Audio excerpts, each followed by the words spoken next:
इस क्वेश्चन में एक रिएक्शन गिवन है N2 + 3H2 converted into 2NH3।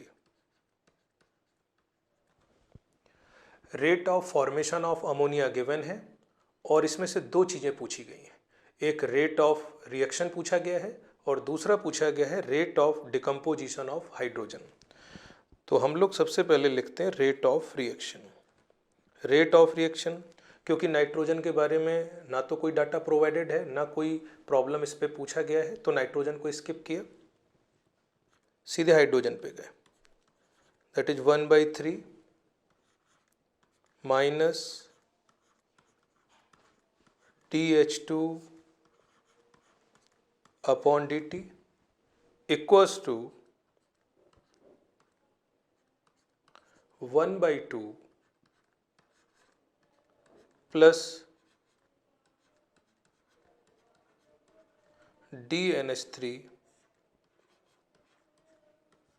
Upon dt। तो हम सबसे पहले पहला पार्ट इसका सॉल्व कर लेते हैं। फर्स्ट पार्ट में हम लोगों से पूछा गया रेट ऑफ रिएक्शन। तो रेट ऑफ रिएक्शन हो जाएगा 1/2 प्लस DNH3 अपॉन dt, क्योंकि क्वेश्चन में हमको rate of formation of ammonia given है तो इसीलिए हम लोगों ने इसको सेलेक्ट किया। अब हम इसमें rate of formation of ammonia जो क्वेश्चन में गिवन है वो रिप्लेस कर देते हैं। दैट इज 2.5 इंटू 10⁻⁻4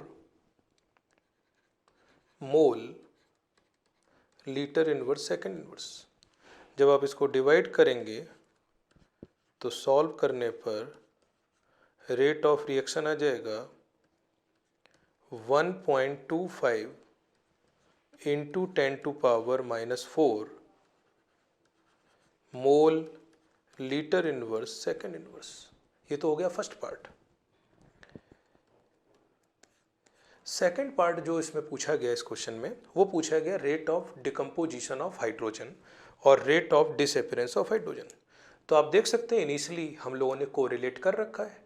यदि उस कोरिलेशन को हम यूज करें तो वहां से we can write minus DH2 upon dt equals to, cross multiply किया 3/2 into plus DNH3 upon dt। Value replace कर दें, 3/2 into 2.5 into 10⁻⁻4 and when you will solve you will get 3.75 into 10⁻⁻4।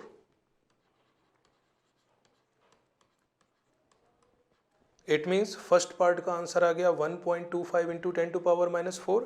Second part जिसमें पूछा गया था rate of decomposition of hydrogen, उसका answer आ गया 3.75 into 10⁻⁻4।